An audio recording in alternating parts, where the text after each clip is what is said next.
محرم 7 ہجری میں رسول اللہ صلی اللہ علیہ وسلم نے خیبر کا قصد فرمایا۔ اس موقع پر ان لوگوں نے بھی اجازت مانگی جو حدیبیہ کے موقع پر پیچھے رہ گئے تھے۔ آپ نے اعلان فرمایا، میرے ساتھ وہی روانہ ہو جسے جہاد کی خواہش ہو، رہا مال غنیمت تو اس میں سے کچھ نہیں ملے گا۔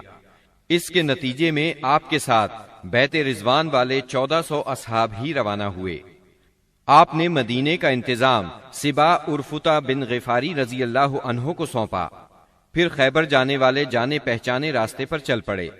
قریباً نصف راستہ طے کرنے کے بعد آپ نے ایک دوسرا راستہ اختیار فرمایا جو ملک شام کی جانب سے خیبر پہنچاتا تھا۔ اس سے آپ کا مقصد یہ تھا کہ یہودیوں کے لیے ملک شام کی طرف بھاگنے کا راستہ بند کر دیں۔ آپ نے سفر کی آخری رات خیبر کے پاس گزاری، مگر یہودی بے خبر رہے۔ پھر فجر کی نماز اندھیرے میں پڑھی اور سوار ہو کر خیبر کا رخ کیا۔ ادھر یہود بے خبری میں اپنے پھاوڑے اور ٹوکریاں وغیرہ لے کر اپنی زمینوں کی طرف نکلے۔ انہوں نے اچانک لشکر کو سامنے دیکھا تو چیختے ہوئے بھاگے۔ اللہ کی قسم، محمد لشکر سمیت آ گئے۔ نبی صلی اللہ علیہ وسلم نے فرمایا، اللہ اکبر، خیبر تباہ ہوا۔ جب ہم کسی قوم کے میدان میں اتر پڑتے ہیں تو ڈرائے ہوئے لوگوں کی صبح بری ہو جاتی ہے۔ خیبر مدینہ منورہ سے 171 کلومیٹر شمال میں واقع ہے۔ اس وقت اس کی آبادی 3 حصوں میں بٹی ہوئی تھی، ایک نطات، دوسرے قتیبہ اور تیسرے شق۔ نطات میں 3 قلعے تھے، حصن نائم، حصن صعب بن معاذ اور حصن قلعہ زبیر۔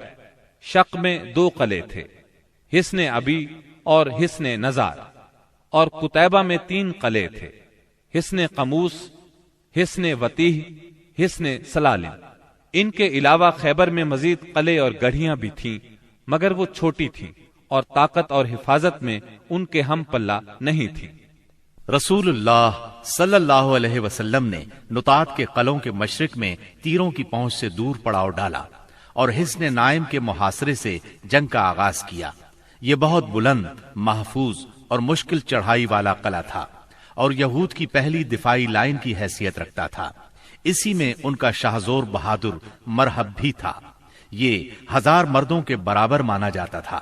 چند روز تک فریقین میں تیر اندازی ہوئی، پھر رسول اللہ صلی اللہ علیہ وسلم نے فتح کی بشارت دیتے ہوئے فرمایا، کل میں جھنڈا ایسے شخص کو دوں گا جو اللہ اور اس کے رسول صلی اللہ علیہ وسلم سے محبت رکھتا ہے اور جس سے اللہ اور اس کے رسول محبت کرتے ہیں۔ آپ کا یہ فرمان سن کر سب انصار اور مہاجرین نے اس آرزو میں رات گزاری کہ جھنڈا اسے دیا جائے۔ صبح ہوئی تو آپ نے فرمایا، علی کہاں ہیں؟ صحابہ کرام نے بتایا، ان کی آنکھ آئی ہوئی ہے۔ آپ نے انہیں بلا بھیجا، وہ لائے گئے۔ آپ نے ان کی آنکھوں میں لعاب دہن لگایا اور دعا فرمائی۔ وہ اسی وقت شفا یاب ہو گئے، گویا انہیں کوئی تکلیف تھی ہی نہیں۔ پھر انہیں جھنڈا دیا اور فرمایا، جنگ سے پہلے انہیں اسلام کی دعوت دو۔ ادھر یہود نے اپنی عورتیں اور بچے شق کے قلعے میں بھیج دیے تھے اور اس صبح طے کیا تھا کہ کھلے میدان میں جنگ کریں گے۔ چنانچہ جب سیدنا علی رضی اللہ عنہ ان کے پاس پہنچے تو انہیں جنگ کے لیے تیار پایا۔ آپ نے انہیں اسلام کی دعوت دی، انہوں نے صاف انکار کر دیا۔ مرحب نے فخر اور غرور سے تلوار لہرائی اور دعوت مبارزت دی، یعنی اپنے مقابلے میں کسی کو بھی آنے کے لیے للکارا۔ اس نے یہ شعر پڑھا، قد علمت خیبر انی مرحب، شاک السلاح بطل مجرب، اذا الحروب اقبلت تلہب۔ یعنی خیبر جانتا ہے کہ میں مرحب ہوں، ہتھیار پوش، بہادر اور تجربہ کار، جب جنگ و پیکار شعلہ زن ہو۔ اس کے مقابلے میں سیدنا عامر بن اقوا رضی اللہ عنہ نمودار ہوئے۔ وہ کہہ رہے تھے، قد علمت خیبر انی عامر، شاک السلاح بطل مغامر۔ یعنی خیبر جانتا ہے میں عامر ہوں، ہتھیار پوش، شہزور اور جنگجو۔ پھر دونوں نے ایک دوسرے پر وار کیا۔ مرحب کی تلوار سیدنا عامر کی ڈھال میں پھنس گئی۔ انہوں نے چاہا کہ اپنی تلوار اس کی پنڈلی پر ماریں، لیکن ان کی تلوار چھوٹی تھی، اس کی پنڈلی تک پہنچنے کی بجائے پلٹ کر خود ان کے گھٹنے میں آ لگی۔ بعد میں انہوں نے اسی چوٹ سے انتقال کیا۔ نبی صلی اللہ علیہ وسلم نے سیدنا عامر کے بارے میں فرمایا، ان کے لیے دگنا اجر ہے، وہ بڑے جانباز مجاہد تھے، کم ہی ان جیسا کوئی عرب روئے زمین پر چلا ہوگا۔ سیدنا عامر رضی اللہ عنہ کے زخمی ہو جانے پر سیدنا علی رضی اللہ عنہ مرحب کے مقابلے پر آئے۔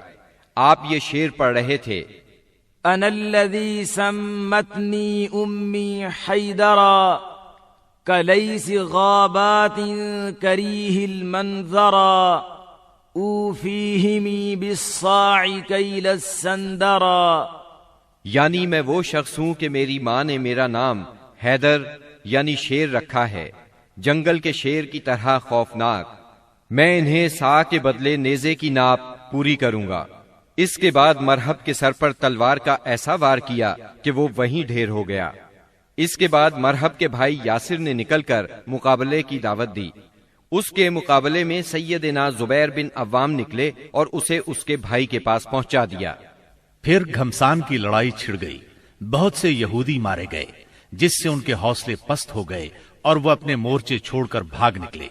مسلمانوں نے ان کا پیچھا کیا اور بزور قلعے میں داخل ہو گئے۔ یہود اس قلعے سے بھاگ کر اس کے ساتھ والے قلعے حصن الصاب میں مورچہ بند ہو گئے۔ ادھر مسلمانوں کو قلعہ حصن نائم میں بہت سا غلہ، کھجوریں اور اسلحہ ملا۔ اس کے بعد مسلمانوں نے سیدنا حباب بن منذر رضی اللہ عنہ کی قیادت میں حصن صاب کا محاصرہ کر لیا۔ یہ محاصرہ 3 دن جاری رہا۔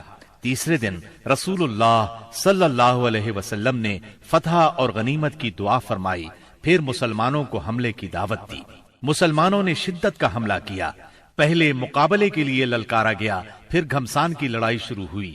یہ لڑائی یہود کی شکست پر ختم ہوئی اور مسلمانوں نے سورج ڈوبنے سے پہلے قلعہ فتح کر لیا۔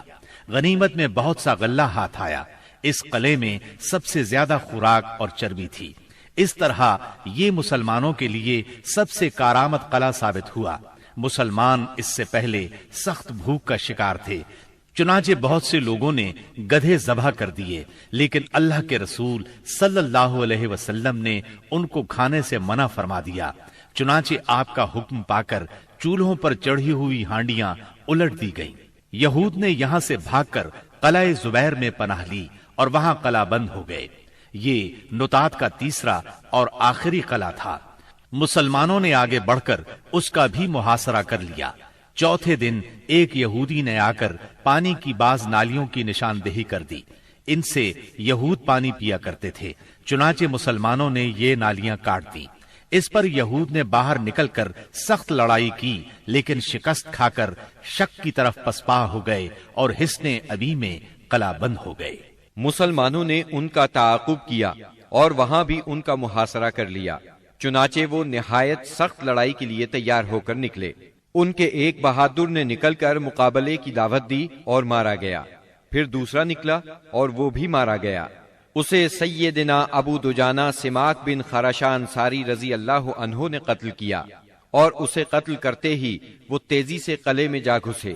ان کے ساتھ ہی اور مسلمان بھی داخل ہو گئے۔ کچھ دیر تک قلعے کے اندر لڑائی جاری رہی، پھر یہود نے راہ فرار اختیار کی اور اس علاقے کے سب سے آخری قلعے حصن نزار میں قلعہ بند ہو گئے۔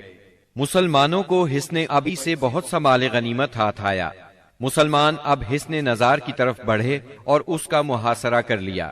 یہ قلعہ پہاڑ کی چوٹی پر تھا اور وہاں پہنچنے کی کوئی صورت نہیں تھی۔ یہودیوں نے یہاں اپنی حفاظت کا زبردست انتظام کر رکھا تھا۔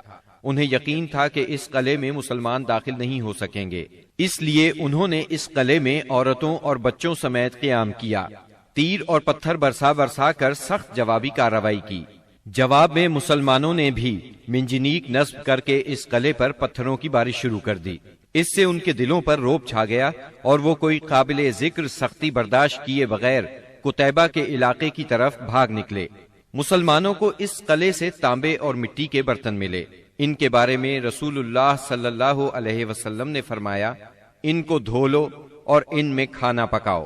اس کے بعد مسلمان قلعہ قموس کی طرف بڑھے۔ یہ قتیبہ کا پہلا قلعہ تھا۔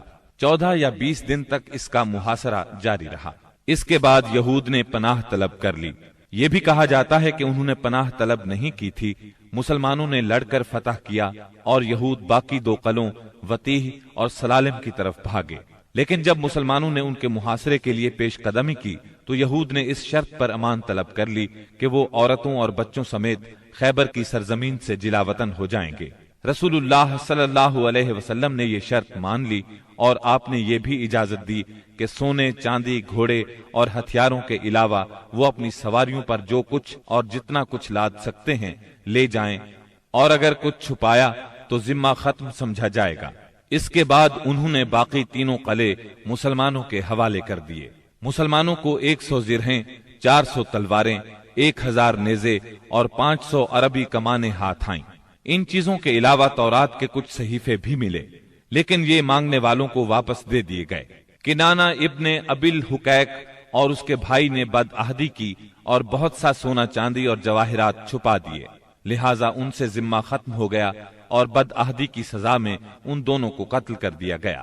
حیی بن اخطب کی صاحبزادی سیدہ صفیہ کنانہ کے نکاح میں تھیں، انہیں قیدیوں میں داخل کر لیا گیا۔ اس غزوے میں کل 93 یہودی مارے گئے، جبکہ مسلمان 15 کے قریب شہید ہوئے۔ سیدنا عمرو بن امیہ زمری رسول اللہ صلی اللہ علیہ وسلم کا خط لے کر نجاشی کے پاس گئے تھے۔ جب وہ حبشہ کے مہاجرین کو ساتھ لے کر واپس ہوئے تو ان میں سے ایک جماعت نے خیبر کا رخ کیا، جس میں سیدنا ابو موسیٰ اشعری اور جعفر بن ابی طالب رضی اللہ عنہما بھی تھے۔ یہ لوگ رسول اللہ صلی اللہ علیہ وسلم کے پاس پہنچے تو خیبر فتح ہو چکا تھا، لیکن ابھی مال غنیمت تقسیم نہیں ہوا تھا۔ نبی کریم صلی اللہ علیہ وسلم نے سیدنا جعفر رضی اللہ عنہ کو بوسہ دیا اور فرمایا، اللہ کی قسم میں نہیں جانتا کہ مجھے کس بات کی زیادہ خوشی ہے، خیبر کی فتح کی یا جعفر کی آمد کی۔ پھر جب مال تقسیم فرمایا تو انہیں بھی مال غنیمت میں سے حصہ دیا۔ سیدہ صفیہ بنت حیی بن اخطب کو جب قیدیوں میں شامل کیا گیا تو انہیں رسول اللہ صلی اللہ علیہ وسلم کی اجازت سے دحیہ بن خلیفہ کلبی رضی اللہ عنہ نے لے لیا، لیکن صحابہ کرام نے آ کر عرض کیا، اے اللہ کے رسول صلی اللہ علیہ وسلم، صفیہ صرف آپ کے شایان شان ہیں، وہ بنو قریظہ اور بنو نذیر کی سردار ہیں۔ اس پر رسول اللہ صلی اللہ علیہ وسلم نے انہیں بلایا اور اسلام کی دعوت دی۔ انہوں نے اسلام قبول کیا۔ اس پر آپ نے انہیں آزاد کر دیا، انہیں نکاح کی پیشکش کی۔ ان کے منظور کرنے پر آپ نے ان سے شادی کر لی اور ان کی آزادی ہی کو ان کا مہر قرار دیا اور انہیں عورتوں کے حوالے کر دیا۔ جب خیبر اور وادی القریٰ فتح ہو گئے، فدق اور تیما کے باشندوں نے اطاعت قبول کر لی تو آپ نے مدینہ واپسی کی راہ اختیار فرمائی۔ راستے میں سیدہ صفیہ رضی اللہ عنہا کی رخصتی عمل میں آئی۔ دوسری صبح آپ نے کھجور، گھی اور پنیر کا ولیمہ کھلایا اور 3 روز شب عروسی کے طور پر ان کے ساتھ قیام فرمایا، پھر روانہ ہوئے۔ سفر 7 ہجری کے آخر یا ربیع الاول 7 ہجری کے اوائل میں مدینہ منورہ تشریف لائے۔ خیبر سے مدینہ آ کر رسول اللہ صلی اللہ علیہ وسلم مطمئن ہو گئے تھے کہ اطلاع ملی بنو انمار، ثعلبہ اور محارب کے بدو جمع ہو رہے ہیں۔ آپ نے مدینہ منورہ کا انتظام سیدنا عثمان بن عفان رضی اللہ عنہ کو سونپا، 700 صحابہ کو ساتھ لیا اور 2 دن کے فاصلے پر واقع مقام نخل کا رخ کیا۔ وہاں بنو غطفان کی ایک جمعیت سے آمنا سامنا ہوا۔ دونوں فریق ایک دوسرے کے سامنے آئے لیکن جنگ نہ ہوئی۔ نماز کی اقامت ہوئی تو نبی صلی اللہ علیہ وسلم نے مسلمانوں کو صلاۃ خوف پڑھائی، یعنی پہلے ایک گروہ کو 2 رکعت نماز پڑھائی، پھر وہ لوگ پیچھے چلے گئے تو دوسرے گروہ کو 2 رکعت نماز پڑھائی۔ اس طرح آپ کی 4 رکعت نماز ہوئی اور لشکر کی 2 رکعت۔ یہی صلاۃ خوف ہے۔ اس کی اور بھی کئی صورتیں ہیں، احادیث میں وضاحت موجود ہے۔ پھر اللہ نے دشمن کے دل میں مسلمانوں کا رعب بٹھا دیا، وہ منتشر ہو گئے اور رسول اللہ صلی اللہ علیہ وسلم مدینہ منورہ لوٹ آئے۔ اس غزوے کا نام اس لیے ذات الرقاع پڑا کہ اس سفر میں پیدل چلنے کی وجہ سے مسلمانوں کے پاؤں زخمی ہو گئے تھے۔ انہوں نے زخمی پیروں پر چیتھڑے لپیٹ لیے تھے۔ چیتھڑوں کو عربی میں رقاع کہتے ہیں۔ یہ بھی کہا جاتا ہے کہ اس کی زمین اور پہاڑ مختلف رنگ کے تھے، گویا کہ وہ رقاع یعنی پیون تھے اور کہا جاتا ہے کہ غزوے کی جگہ کا نام ہی یہی ہے۔ اس غزوے میں سب سے دلچسپ بات یہ پیش آئی کہ ایک دن نبی صلی اللہ علیہ وسلم نے ایک سایہ دار درخت کے نیچے پڑاؤ ڈالا اور اپنی تلوار اسی درخت سے لٹکا کر سو گئے، جبکہ باقی لوگ مختلف درختوں کے نیچے سو گئے۔ ایسے میں ایک مشرک اس طرف آ نکلا، اس نے رسول اللہ صلی اللہ علیہ وسلم پر تلوار سونت لی۔ آپ کی آنکھ کھل گئی تو اس نے کہا، آپ مجھ سے ڈرتے ہیں؟ جواب میں آپ نے فرمایا، نہیں۔ اس نے کہا، اب آپ کو مجھ سے کون بچائے گا؟ آپ نے فرمایا، اللہ۔ یہ سن کر اس کے ہاتھ سے تلوار گر گئی۔ آپ نے وہ تلوار اٹھا لی اور فرمایا، اب تمہیں مجھ سے کون بچائے گا؟ اس نے کہا، آپ مجھ پر احسان کیجئے۔ آپ نے اسے اسلام کی دعوت دی۔ وہ مسلمان تو نہ ہوا، لیکن اس نے یہ عہد کیا کہ وہ آپ سے لڑائی کرے گا، نہ لڑنے والوں کے ساتھ ہوگا۔ آپ نے اسے چھوڑ دیا۔ اس نے اپنی قوم میں واپس جا کر کہا، میں تمہارے پاس سب سے اچھے انسان کے پاس سے آ رہا ہوں۔